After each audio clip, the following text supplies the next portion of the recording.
Hey everybody, this is nvweb.com, and today our topic is how to download the image instead of viewing it. So it is quite common task for web developers to make images downloaded instead of viewing it. For example, if you have some web application, let's say some web gallery, and you need to make ability to download images for your visitors, so you have to deal with headers.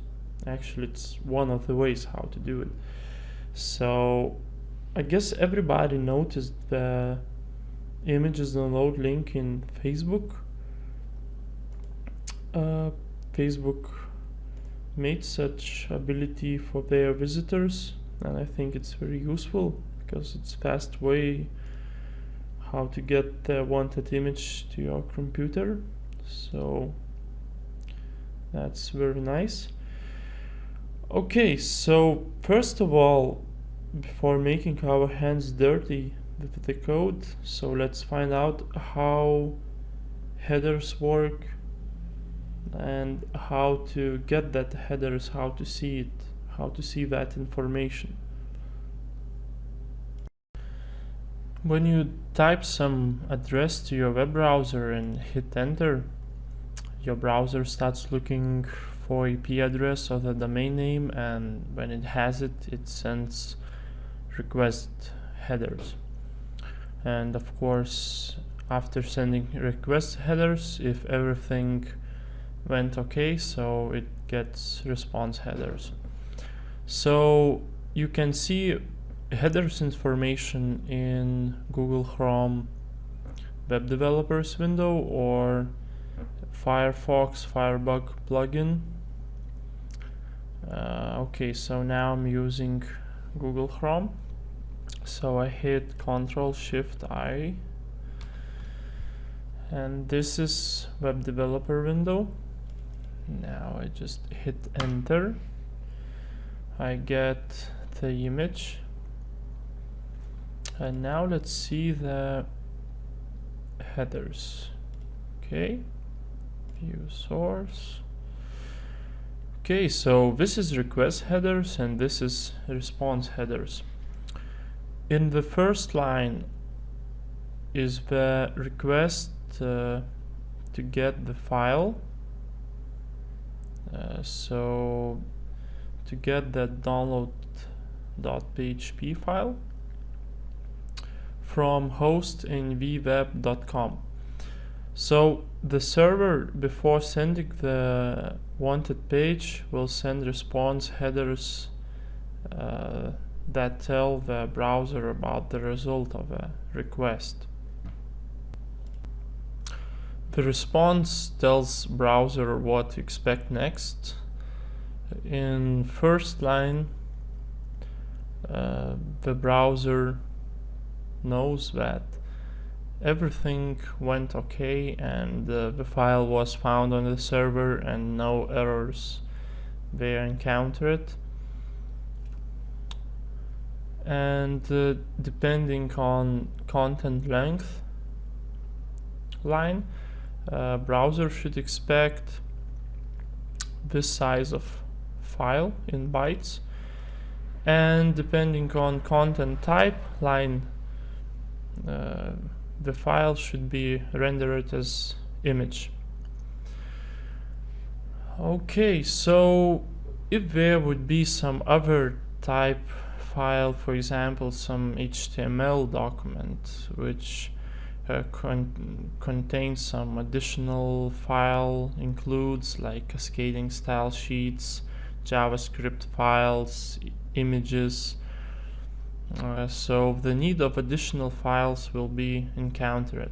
For each time browser finds new file include, it sends request headers to the server and gets response headers from it. So displaying a simple page typically consists of several requests and responses.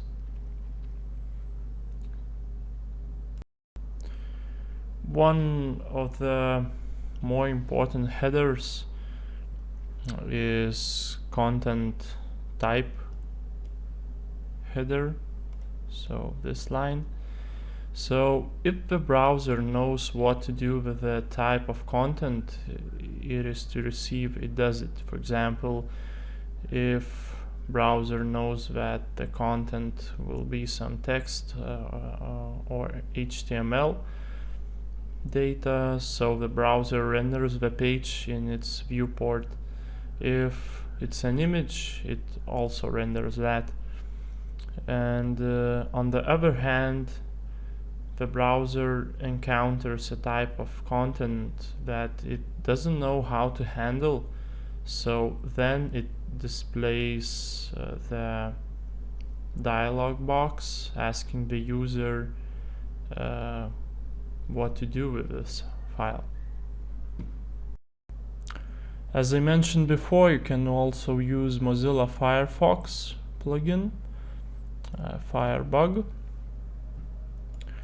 So all the requests usually appears on net tab of a plugin. Okay, so let's paste our link to the script. Okay, let's save the image. At this moment we can't see the request, so we probably need to point to main domain. Okay, so we get all the requests, and the first one is to our web script. Okay, let's make it bigger. And how you see the information of headers is actually the same as you saw in Google Chrome. So if you like it, if you like Firebug plugin, so you can use it, and I think it's also pretty good. To get response information, response headers, you can also use some online tools, and one of it is webconf.com HTTP header check. Okay, and just paste the link to it, and there is a field and where we have to input our site's link or link to our web script. Okay, so we just paste the link, and here we go. We have the same information.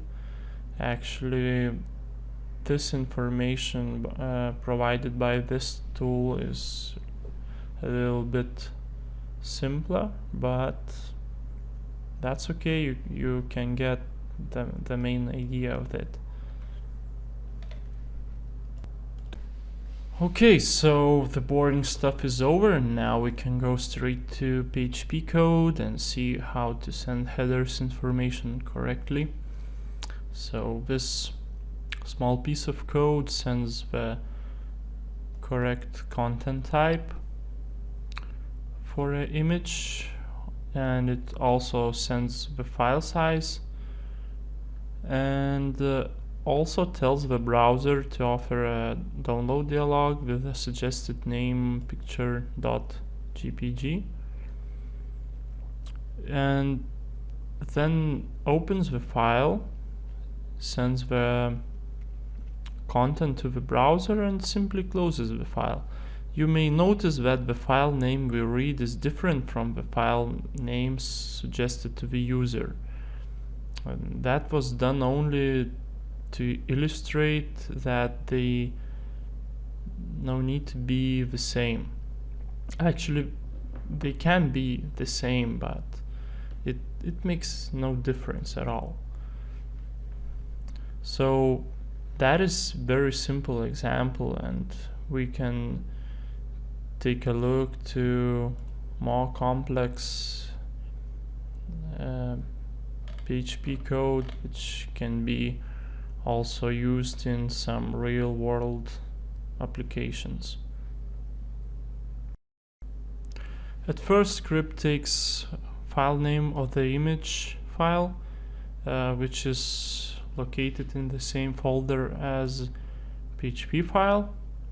If you will use the script in your web application, so you can get file name from post array or get array, or take from users input or something, but don't forget to check that data before, because it can be harmful or something.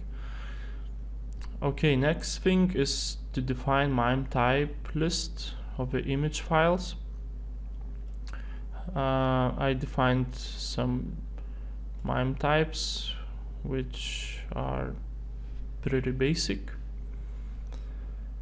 So if file does not correspond defined MIME type, the script outputs error, but if MIME type is okay, so it checks if file exists and if it is readable, and if everything is still okay, so it gets the file size, opens the file, and if that's also successful, it sends the needed headers of content type, content length, and content disposition.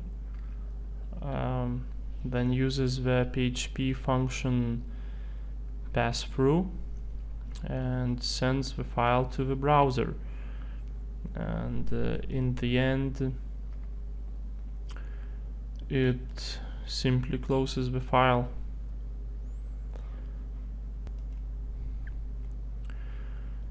If anything has gone wrong throughout the process, it sends the error message to the browser instead. So it is very simple and pretty basic. Anyway, you can make this script more complex, add some additional MIME types, data checks, and some more cool stuff. And of course, you can also download this full script from our blog. You can check the download link in this video description. So download it and see how it works in your server. So that's it for this time, and good luck.